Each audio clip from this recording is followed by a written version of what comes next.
Hi. ඉතින් කොහොමද මගේ ලස්සන යාළුවනේ? ඉතින් ඔයාලා සතුටින් පරිස්සමෙන් ඇති කියලා හිතනවා. මමත් සතුටින් පරිස්සමෙන් ඉන්නවා. ඉතින් මට සුවය ප්‍රාර්ථනා කරපු ඔයාලා හැමෝටම ගොඩාක් ස්තුතියි. ඒ වගේම ගොඩාක් ආදරෙයි. ඉතින් අද වීඩියෝ එක අපි හැමෝගෙම ජීවිතවල තියෙන ලස්සන හීනයක් ගැන තමයි. ඉතින් දිගටම වීඩියෝ එක බලන්න, ලස්සන කමෙන්ට් එකක් දාන්න කියලා ආදරෙන් මතක් කරනවා. ඉතින් මගේ යාළුවනේ අද වීඩියෝ එකෙන් කියන්නේ ලස්සන ගෙයක් නෑ කියලා දුකෙන් ඉන්න ඔයාලට තමයි අද වීඩියෝ එක. ඉතින් අපි හැමෝම ආසයිනේ ලස්සන ගෙයකට ටයිල් අල්ලපු එතකොට හැම සැප පහසුමක්ම තියෙන ලස්සන ගෙයකට ඔයා මම අපි හැමෝම ආසයි. ඉතින් මටත් තියෙන හරිම පුංචි ගෙදරක් යාළුවනේ. ඉතින් කලින් වීඩියෝස් බලපු අය නම් දන්නවා මේ ගෙදර හරිම පුංචි. ඉතින් මේකත් අපේ අම්මගේ. ඉතින් අම්මා දැනට ලංකාවේ නැති නිසා තමයි අපි අම්මගේ ගෙදර ඉන්නේ. මොකද අපේ ගෙදර තාම හරියට වැඩ ඉවර කරලා නැහැ. ඉතින් මටත් ගොඩක් අය කියනවා ඇයි ගේ හදන්න නැත්තේ ලෝන් එකක්වත් දාලා ගේ හදාගන්න. එහෙම කියලා කියනවා. ඉතින් ඒ වුණාට අපේ ජීවිතවල තියෙන ප්‍රශ්න දන්නේ අපි.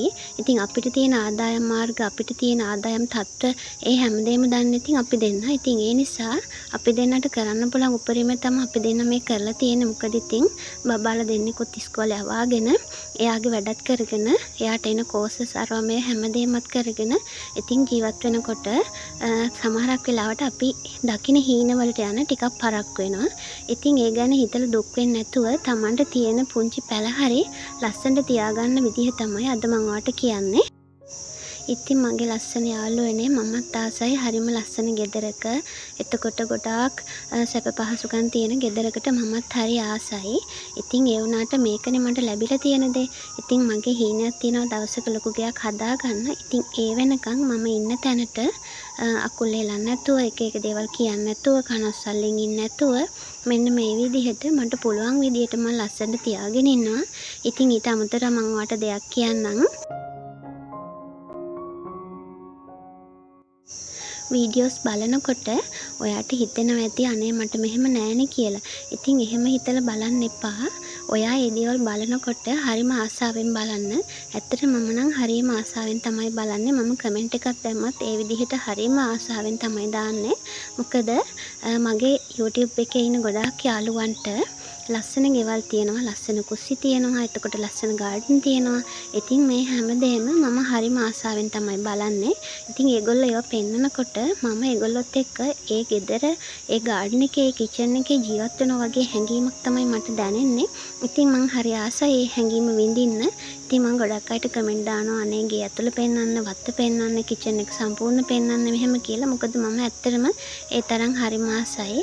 මගේ හිතේ කිසිම ඊර්ෂ්‍යාවක්, කුහකකමක් එහෙම නැහැ. මොකද මට නැති දෙයක් තව කෙනෙකුට තියෙනකොට මම ඇත්තටම හදවතින් මේ දේ දැකලා සතුටු වෙනවා. එහෙම සතුටු වෙලා මට ඒ දේවල් ලැබිච්ච අවස්ථාවක් තියෙනවා. එහෙම ලැබුණ එක දෙයක් තමයි මගේ බයික් එක. මට බයික් එකක් මේ දෙවෙනි බයික් එක කලින් බයික් එකක්වත් නැතුව ඉන්නකොට ස්කූටි එකට මම පුදුම තරම් ආස වුණා. ඉතින් ස්කූටි එක නැගලා අපේ ගමේ කවුරු හරි යනවා නම් මං හරිම ආසාවෙන් ඒක දිහා බලාගෙන හිටියා. එතකොට මගේ ෆෝන් එකේ ස්ක්‍රීන් එකේ මං ස්කූටි එක ෆොටෝ එකක් දාගෙන හිටියා. ඉතින් ඔන්න ඔය වගේ මම ඒකට පුදුම තරම් ආස කෙරුවා. ඉතින් පුලන් තරම් ඉක්මනට මට ඒ හීනේ හැබෑ කරගන්න හම්බුණා. ඉතින් ඒ වගේ තමයි අනිත් හැම දෙයකටම අපි ගොඩාක් දේවල් වලට ආස කරනවා, ආදරය කරනවා. ඉතින් ඒ දේවල් අපේ ජීවිතවලට එන්නේ හරි කාලය එනකොට.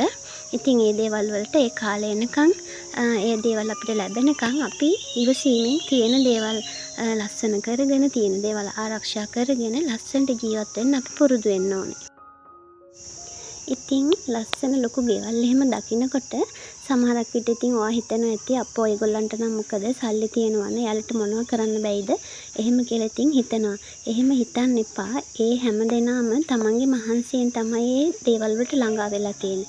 ඉතින් ඔයාට මට හැම කෙනාටම පුළුවන් ඒ වගේ මහන්සි වෙලා අපේ හීන හැබෑ කරගන්න. ඉතින් ඒකට පොඩ්ඩක් කල් යනවා. ඉතින් ඒක ඉවසගෙන දරාගෙන හිතේ සතුටෙන් ජීවත් වෙනකොට මම නම් හිතන්නේ මේ විශ්වයෙන් අපිට හැමදේම ලබා දෙනවා. ඒ ලබා දෙන්න සුදුසු කාලයක් එනවා. ඉතින් ඒ කාලය ඇතුළත අපිට සමහරක් විට දරා ගන්න බැරි ප්‍රශ්නයි, ඉවසන්න බැරි දේවල් එයි. ඉතින් ඒ දේවල් ඉවසගෙන දරාගෙන ඉස්සරහට යනකොට ලැබෙන්න තියෙන හොඳම දේවල් ලැබෙන්න තියෙන සුදුසුම කාලෙට ලැබෙනවා කියන එක මම ගොඩාක් විශ්වාස කරන දෙයක්. ඉතින් එහෙම තමයි මගේ ජීවිතේ මට ලැබුණ හුඟක් දේවල් මට ලැබිලා තියෙන්නේ. ඉතින් මහා ලොකු දේවල් මගේ ජීවිතේත් නෑ. ඒ වුණාට පුංචි ගෙදරක හරි සතුටෙන් පිරිච්ච ලස්සනම ලස්සන රත්තරන් පවුලක් මට තියෙනවා. ඉතින් හොඳ මහත්මා ගතිගුණ තියෙන හොඳ ආදරණීය හස්බන්ඩ් කෙනෙක් ඉන්නවා. එතකොට පවුල සම්පූර්ණ කරන්න ලස්සන මලක් වගේ දුවෙක් ඉන්නවා. එතකොට කටකාර දඟකාර පුතෙක් ඉන්නවා. ඉතින් මට සහායට හැම වෙලාවෙම මහත්තයාගේ පවුලේ අය මගේ පවුලේ අය ඉන්නවා. ඉතින් එතකොට මම හිතනවා ඇත්තටම මට තියෙන අඩුපාඩු මොනවද කියලා හිතෙනවා මේ දේවල් දකිනකොට.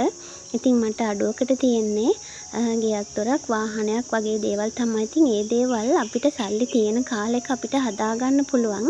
ඉතින් ඒ නිසා ඒ දේවල් ගැන පසු නොතැවි මම මගේ ජීවිතේ ලස්සනට ගත කරනවා. ඉතින් එතකොට මම හිතනවා ගැහැණියක් විදිහට මම මේ ලෝකේ දිනන්න පුළුවන් හැමදේම දිනලා ඉවරයි කියලා මට හිතෙනවා. මම හිතනවා මේ ලෝකේ ඉන්න වාසනාවන්තම ගැහැණිය මම කියලා. මොකද දන්නවද? ඉතින් සමහරක් අයට සල්ලි තිබුණාට හිතේ සතුට නැහැ. සමහරක් අයට හිතේ සතුට තිබුණාට සල්ලි නැහැ. ඉතින් මට සල්ලි මහ ලොකුවට නැති වුණාට අපේ දේවල් කරගන්න පුළුවන් මට්ටමේ රැකියාවක් මගේ හස්බන්ඩ්ට තියෙනවා. එතකොට යාට මාසෙට සැලරි එකක් හම්බ වෙනවා. ඉතින් අපි ඒකෙන් කාලා බීලා ළමයිගේ දේවල් කරගෙන සතුටින් ජීවත් වෙනවා. ඉතින් මහා ලොකු සැප සම්පත් නැති වුණාට අපි කවදාවත් බඩගින්න ඉඳලා නැහැ.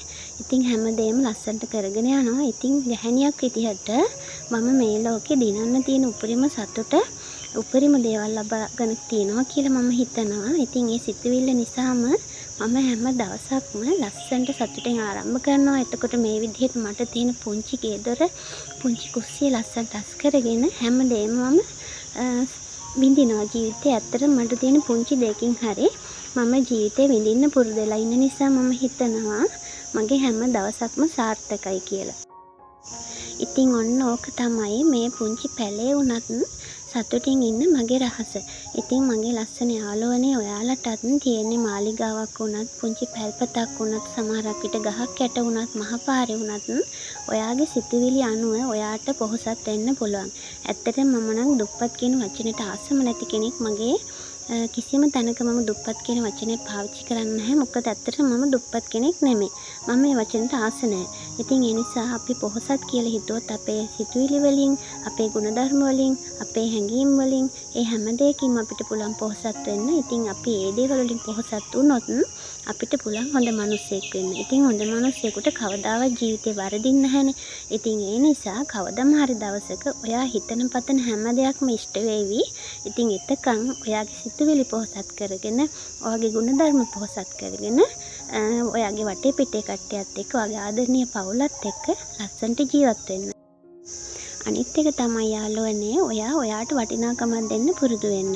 එතකොට ඔයා වටිනාකම දන්නේ නැත්නම් ඔයාට කිසිම විදියකින් බෑ අනිත් අයට වටිනාකමක් දෙන්න. ඉතින් ඔයාගේ වටිනාකම දැනගෙන ලස්සන පිරිසිදුව ජීවත් වෙලා ඔයාගේ පවුලේ ආදරණීයන් ලස්සනට රැකගෙන එතකොට ඒ හැමදේම තියෙන ඔයාගේ අතේනේ. ගෙදර අම්මා, එතකොට අක්කා ඒ විදිහට ඔයාගේ අතේ තමයි හැමදේම තියෙන්නේ. ඉතින් ඒ දේවලුත් බැලන්ස් කරගෙන ලස්සනට ඔයාගේ ආදරණීයනුත් රැකගෙන ලස්සන පවුල් ජීවිතයක් ගත කරන්න පුළුවන් එතකොට අපිට. ඉතින් ඒ නිසා තමන්ට තියෙන දේවල් වලින් තමන්ට තියෙන විදියට ලස්සනට ජීවත් වෙන්න පුරුදු වෙන්න. ඉතින් මම නම් එහෙමයි කරන්නේ. මගේ ජීවිතේ හැම දෙයක්ම මම ඔයාලත් එක්ක බෙදා ගන්නවා. ඉතින් මට මීට වැඩි දෙයක් ලැබුණොත් මම ඒකත් ඔයාලත් එක්ක ෂෙයා කර ගන්නවා. ඉතින් මට දැනට තියෙන්නේ පුංචි පැලක ලස්සන ආදරණීය පවුලක් තමයි තියෙන්නේ. ඉතින් ඒ ආදරණීය පවුලෙන් එකම එක දවසක් තමයි ඔයාලත් එක්ක මේ බෙදාගත්තේ. ඉතින් එහෙනම් මගේ ලස්සන යාළුවනේ ආයෙමත් දවසක ඔයාලා හම්බෙන්න එන්නම්. සතුටින් පරිස්සමින් ඉන්න. ආදරෙයි.